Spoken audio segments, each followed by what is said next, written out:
शान तिरंगा है, मेरी जान तिरंगा है, मेरी जान तिरंगा है। राष्ट्रीय ध्वज तिरंगा देश की शान का प्रतीक है, भारत की आन और बान का प्रतीक है, देश के सम्मान का प्रतीक है। इसीलिए किसी भी सूरत हाल में तिरंगे का अपमान नहीं होना चाहिए। न जाने कितने ही वीर सैनिकों ने तिरंगे के लिए अपनी जान की आहुति दी है, न जाने कितने ही जाबाजों ने जान न्यौछावर किया है। इसीलिए तिरंगे की शान सर्वोपरि है। तिरंगे के बाबत कुछ विशेष बातें हैं जिनका देश की जनता को विशेष ध्यान रखना चाहिए। साथ ही तिरंगे से जुड़ी कुछ रोचक बातें भी हैं जो शायद सबको नहीं पता होंगी। तो चलिए जानते हैं तिरंगे का रोचक इतिहास। किसी मंच पर तिरंगा फहराते समय जब बोलने वाले का मुंह श्रोताओं की तरफ हो, तब तिरंगा हमेशा उसके दाहिने तरफ होना चाहिए। बताया जाता है कि भारत के राष्ट्रीय ध्वज में जब चरखे की जगह अशोक चक्र लिया गया तो महात्मा गांधी नाराज हो गए थे। रांची का पहाड़ी मंदिर भारत का अकेला ऐसा मंदिर है जहां तिरंगा फहराया जाता है। 493 मीटर की ऊंचाई पर देश का सबसे ऊंचा झंडा भी रांची में ही फहराया गया। देश में फ्लैग कोड ऑफ इंडिया नाम का एक कानून है जिसमें तिरंगे को फहराने के नियम निर्धारित किए गए हैं। इन नियमों का उल्लंघन करने वालों को जेल भी हो सकती है। तिरंगा हमेशा कॉटन, सिल्क या फिर खादी का होना चाहिए। प्लास्टिक का झंडा बनाने की मनाही है। तिरंगे का निर्माण हमेशा रेक्टेंगुलर शेप में होना चाहिए जिसका अनुपात 3:2 है। वहीं जबकि अशोक चक्र का कोई माप तय नहीं है, सिर्फ इसमें 24 तिलियां होनी आवश्यक है। सबसे पहले लाल, पीले और हरे रंग की हॉरिजॉन्टल पट्टियों पर बने झंडे को 7 अगस्त 1906 को पारसी बागान चौक कोलकाता में फहराया गया था। झंडे पर कुछ भी बनाना या लिखना गैर कानूनी है। किसी भी गाड़ी के पीछे, बोट या प्लेन में तिरंगा नहीं लगाया जा सकता और न ही इसका प्रयोग किसी बिल्डिंग को ढकने में किया जा सकता है। किसी भी स्थिति में तिरंगा जमीन पर टच नहीं होना चाहिए, ये इसका अपमान होता है। तिरंगे को किसी भी प्रकार के यूनिफॉर्म या सजावट में प्रयोग नहीं लाया जा सकता है। भारत में बेंगलुरु से 420 किलोमीटर स्थित हुबली एकमात्र लाइसेंस प्राप्त संस्थान है जो झंडा बनाने का और सप्लाई करने का काम करता है। किसी भी दूसरे झंडे को राष्ट्रीय झंडे से ऊंचा या ऊपर नहीं लगा सकते और न ही बराबर में रख सकते हैं। 29 मई 1953 में भारत का राष्ट्रीय ध्वज तिरंगा सबसे ऊंची पर्वत की चोटी माउंट एवरेस्ट पर यूनियन जैक तथा नेपाली राष्ट्रीय ध्वज के साथ फहराता नजर आया था। इस समय शेरपा तेंजिंग और एडमंड माउंट हिलेरी ने एवरेस्ट फतेह की थी। आम नागरिकों को अपने घरों या ऑफिस में आम दिनों में भी तिरंगा फहराने की अनुमति 22 दिसंबर 2002 के बाद मिली। तिरंगे को रात में फहराने की अनुमति साल 2009 में दी गई। पूरे भारत में 21 बाई 14 फीट के झंडे केवल 3 जगह पर ही फहराए जाते हैं। कर्नाटक का नारगुंड किला, महाराष्ट्र का पन्हाला किला और मध्य प्रदेश के ग्वालियर जिले में स्थित किला। राष्ट्रपति भवन में संग्रहालय में एक ऐसा लघु तिरंगा है जिसे सोने के स्तंभ पर हीरे जवाहरातों से जड़कर बनाया गया है। भारत के संविधान के अनुसार जब किसी राष्ट्र विभूति का निधन होने और राष्ट्रीय शोक घोषित होने पर कुछ समय के लिए ध्वज को झुका दिया जाता है, लेकिन सिर्फ उसी भवन का तिरंगा झुकाया जाता है जिस भवन में उस विभूति का पार्थिव शरीर रखा है। जैसे ही पार्थिव शरीर को भवन से बाहर निकाला जाता है, वैसे ही ध्वज को पूरी ऊंचाई तक फहरा दिया जाता है। देश के लिए जान देने वाले शहीदों और देश की महान शख्सियतों को तिरंगे में लपेटा जाता है। इस दौरान केसरिया पट्टी सिर की तरफ और हरी पट्टी पैरों की तरफ होनी चाहिए। शव को जलाने या दफनाने के बाद उसे गोपनीय तरीके से सम्मान के साथ जला दिया जाता है या फिर वजन बांधकर पवित्र नदी में जल समाधि दे दी जाती है। कटे फटे या रंग उड़े तिरंगे को भी सम्मान के साथ जला दिया जाता है या फिर वजन बांधकर पवित्र नदी में जल समाधि दे दी जाती है। तो देश के राष्ट्रीय ध्वज का मान रखना हम सबकी जिम्मेदारी है, इसीलिए तिरंगे से जुड़ी ये जानकारियाँ आपको भी पता होनी चाहिए।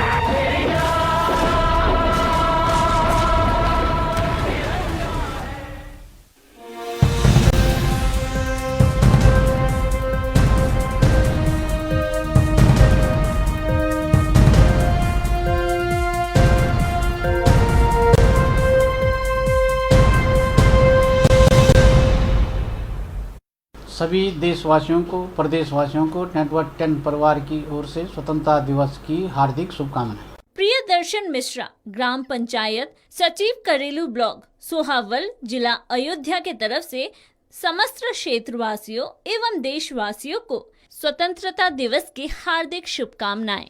रामचंद्र सिंह यादव, ग्राम प्रधान एवं जिला सचिव, समाजवादी गाजी उद्दीन, जनपद कानपुर देहात की तरफ से समस्त क्षेत्रवासियों एवं देशवासियों को स्वतंत्रता दिवस की हार्दिक शुभकामनाएं। नमस्कार, मैं सुहासिनी सिंह, शिशु वाटिका इंटर कॉलेज, गोविंद नगर, मुरादाबाद से प्रधानाचार्य के पद पर कार्यरत हूँ। मैं 15 अगस्त की शुभकामनाएं अपने समस्त देशवासियों को, अपने बहन भाइयों को, अपने बेटे बेटियों को देना चाहती हूँ। मैं समस्त देशवासियों से एक ही मेरी अपील है, एक ही आग्रह करूँगी कि धर्म के नाम पर आपस में ना लड़ें, क्योंकि हम धर्म से, हम किसी भी, चाहे हम हिंदू हैं या मुस्लिम हैं, सबसे पहले हम देशवासी हैं, भारतीय हैं। यही मेरा संदेश है। और कोरोना काल में जो अभी समय चल रहा है उसमें हमें बहुत संयम की आवश्यकता है, सावधानी की आवश्यकता है, स्वच्छता की आवश्यकता है। समस्त देशवासियों को पुनः 15 अगस्त की हार्दिक शुभकामनाएं। नमस्कार। शबीर अहमद, ग्राम प्रधान, बर्डपुर, नंबर 13, जनपद सिद्धार्थनगर की तरफ से समस्त क्षेत्रवासियों एवं देशवासियों को स्वतंत्रता दिवस की हार्दिक शुभकामनाएं। मैं समाज सेवी सौम्य वर्मा तरुण, युवा जिला अध्यक्ष जन चेतना समिति इटावा की ओर से समस्त देशवासियों को श्री कृष्ण जन्माष्टमी और स्वतंत्रता दिवस की हार्दिक शुभकामनाएं देता हूं और समस्त देशवासियों से अपील करता हूं कि आप लोग अपने घर पर रहें और सुरक्षित रहें, क्योंकि कोरोना वैश्विक महामारी का प्रकोप दिन पे दिन बढ़ता जा रहा है और सरकार द्वारा दी जा रही गाइडलाइंसों का भी पालन करें। धन्यवाद। मैं विक्रम गोस्वामी, निर्मल नारी एवं भाग्यवाड़ी मंदिर सेवाधिकारी, आप सभी देशवासियों को, ब्रजवासियों को, सबको हार्दिक शुभकामना देता हूँ। आज की जन्माष्टमी के उपलक्ष्य में, 15 अगस्त के उपलक्ष्य में और राधाष्टमी के उपलक्ष्य में आप सभी को मंगल कामना मेरी तरफ से।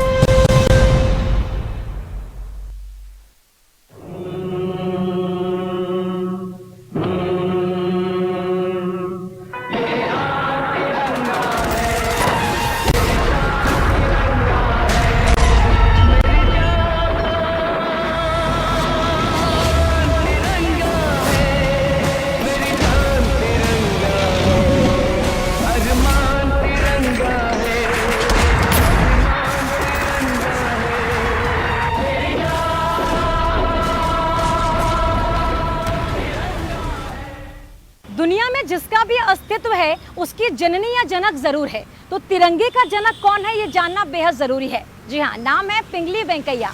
तो पिंगली वेंकैया ने तिरंगे का निर्माण किया था, यानी रंगों के चयन से लेकर उसका डिजाइन, उसका आकार क्या होगा, इसका चयन पिंगली वेंकैया ने किया। लेकिन क्या ये इतना आसान था? जवाब है नहीं, क्योंकि 30 देशों के राष्ट्रीय ध्वज के आकलन के बाद, शोध करने के बाद भारत का राष्ट्रीय ध्वज तिरंगा तैयार हुआ था। और जो इसका मौजूदा स्वरूप है ये सबसे पहले से नहीं था, इसके स्वरूप में 6 बार बदलाव किया गया, तब जाके बना हमारे देश की आन बान और शान तिरंगा।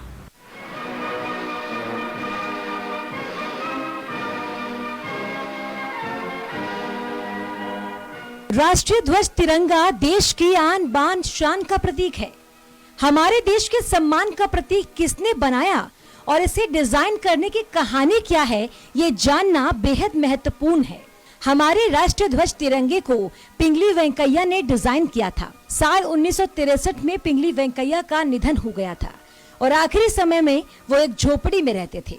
उनके जीवन का अंतिम समय बेहद गरीबी में बीता। पहली बार साल 2009 में उनके नाम पर डाक टिकट जारी किया गया। आंध्र प्रदेश में मछलीपट्टनम के गांव में पिंगली वेंकैया का जन्म 2 अगस्त 1876 को हुआ। फिर 19 साल की उम्र में उन्होंने पिंगली ब्रिटिश आर्मी ज्वाइन किया। इसके बाद पिंगली वेंकैया की मुलाकात महात्मा गांधी से दक्षिण अफ्रीका में हुई। बापू से प्रभावित होकर वो हमेशा के लिए भारत लौट आए।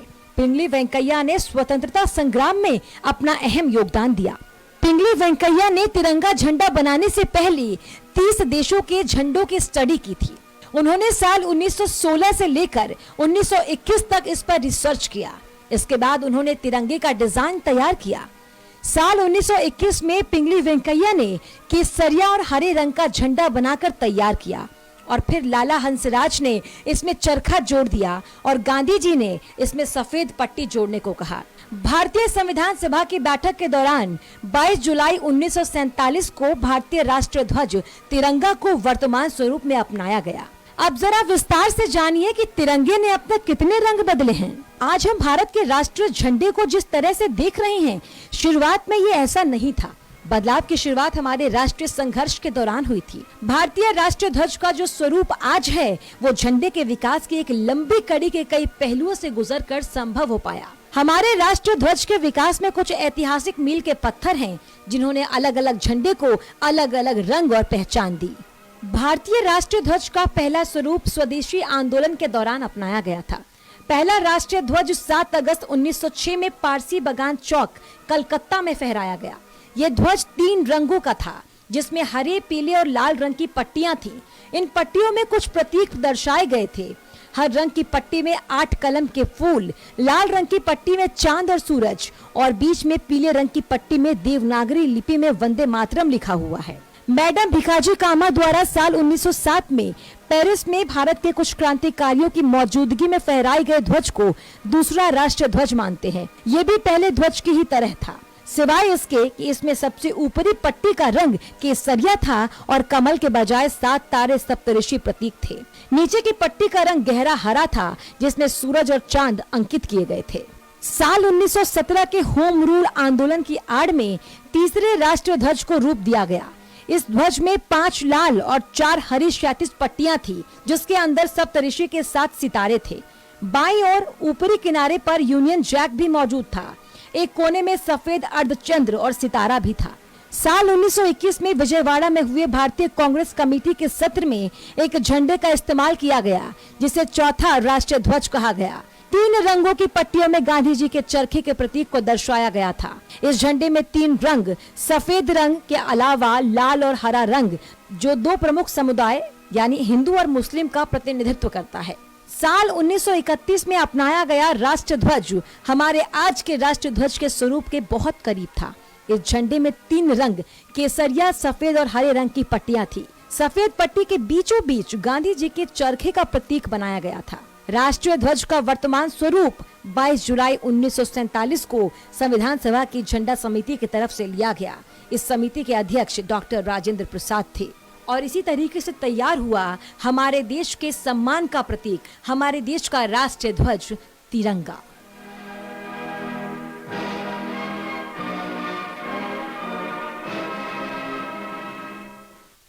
हर भारतीय का ये सपना है कि हमारे देश का तिरंगा सिर्फ देश ही नहीं बल्कि पूरे विश्व में लहराए। लेकिन हमारे देश के अंदर जम्मू कश्मीर में ही एक अलग झंडा था, यानी कि जम्मू कश्मीर की एक अलग पहचान थी।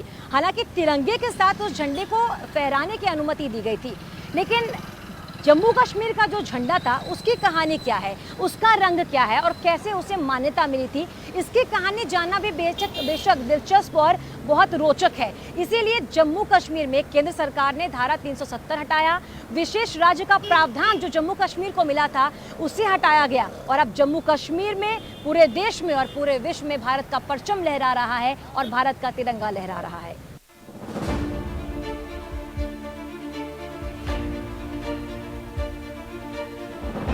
राष्ट्र के सम्मान का प्रतीक राष्ट्रीय ध्वज देश के हर कोने में लहराता है, लेकिन एकमात्र जम्मू कश्मीर का अपना अलग झंडा था।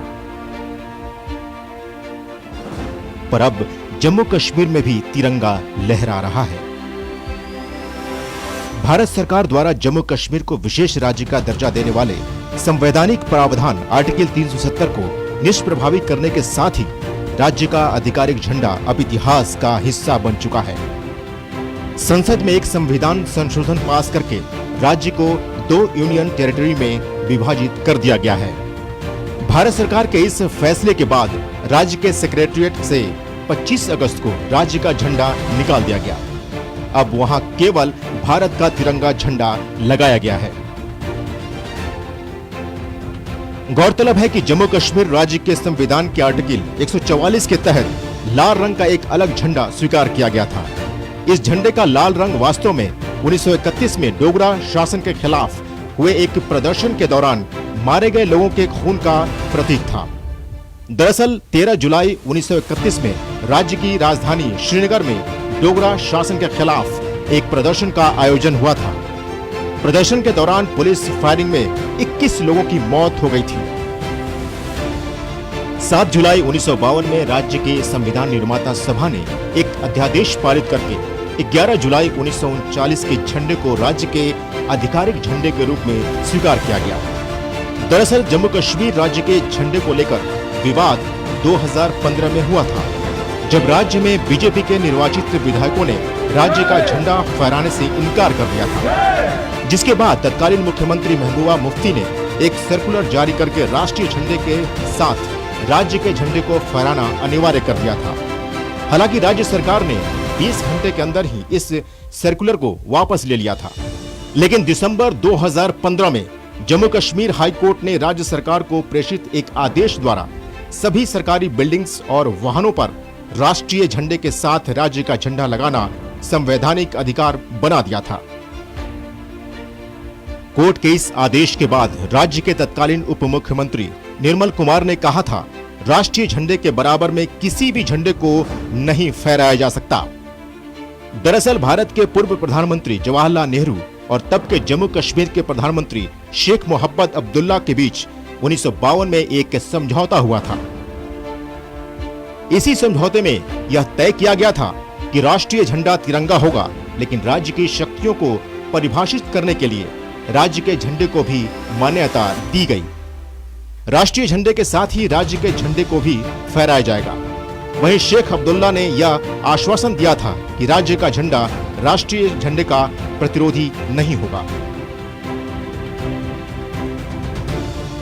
नेहरू शेख समझौते पर इस बात की सहमति बनी कि तिरंगे को जम्मू कश्मीर में वही दर्जा होगा जो शेष भारत में है।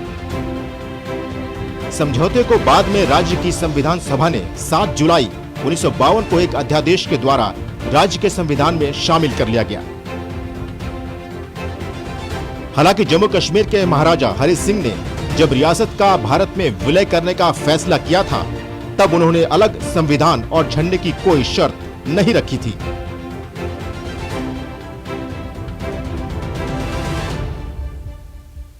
महाराजा ने भारत के अन्य राज्यों की तरह ही संवैधानिक अधिकारों की मांग की थी। साथ ही उन्होंने भारतीय संविधान का पालन करने का आश्वासन भी दिया था।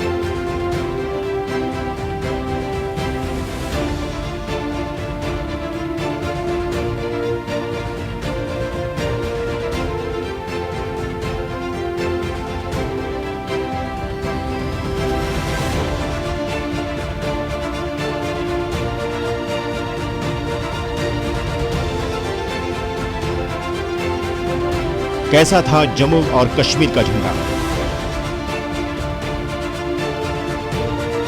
जम्मू और कश्मीर के झंडे की पृष्ठभूमि लाल है, जिस पर हल और 3 खड़ी लाइनें बनी हैं। ये लाइनें कश्मीर, जम्मू और लद्दाख को दर्शाती हैं। झंडा कुल मिलाकर एक राजनीतिक आंदोलन का प्रतिनिधित्व करता था, जो कि 1947 से पहले किसानों के शोषण के खिलाफ था। ये माना जाता है कि इसके बीज 13 जुलाई 1931 में बोए गए थे। उस समय डोगरा महाराजा की सरकार ने श्रीनगर की सेंट्रल जेल के पास एक जुलूस पर फायरिंग के आदेश दिए थे, जिसमें 21 लोग मारे गए थे। बताया जाता है कि इसके विरोध में किसी ने एक घायल व्यक्ति की खून में सनी हुई कमीज निकाली और भीड़ ने उसे जम्मू और कश्मीर के झंडे के तौर पर फहराया। 11 जुलाई 1939 को डोगरा शासकों के विरुद्ध आंदोलन कर रहे राजनीतिक दल जम्मू और कश्मीर नेशनल कॉन्फ्रेंस ने इसे अपने झंडे के तौर पर अपनाया। इसके बाद 7 जुलाई 1952 को एक प्रस्ताव पारित करके इसे राज्य का आधिकारिक झंडा बना दिया गया। लेकिन जम्मू कश्मीर और झंडे के इतिहास की कहानी तो शुरू हुई मोदी सरकार में, जब जम्मू कश्मीर के पूरे परिप्रेक्ष्य को ही बदल दिया गया। के सामने स्पष्ट करना चाहता हूँ, एज अ लेजिस्लेटर, मैं ये जब दोनों संकल्प और बिल लेकर आया हूँ, तो मैं मानता हूँ कि जम्मू कश्मीर में एक लंबे रक्तपात भरे युग का अंत धारा 370 के समाप्त होने से। अब अनुच्छेद 370 गया, 35A गया, और जब इसमें अलग झंडे की कोई बात ही नहीं थी, नहीं विलय के समझौते में झंडे का कोई जिक्र है। अगर राज्य के संविधान में राज्य के झंडे का जिक्र है, तो भी इसकी तुलना भारत के संविधान के साथ नहीं की जानी चाहिए। अब ये सब निरस्त हो गया है, तो इसके साथ ही राज्य का झंडा भी निरस्त हो गया है।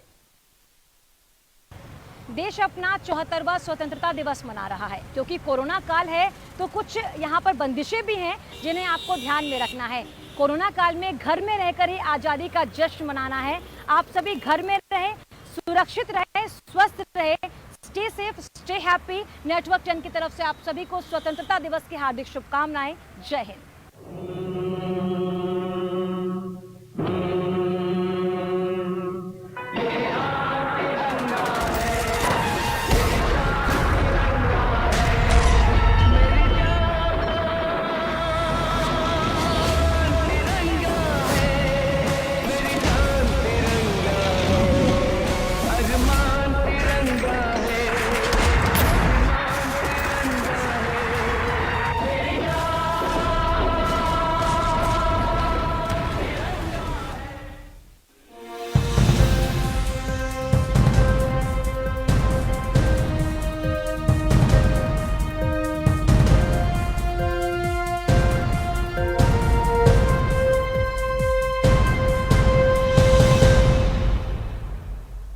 नेटवर्क 10 परिवार की ओर से स्वतंत्रता दिवस की हार्दिक शुभकामनाएं।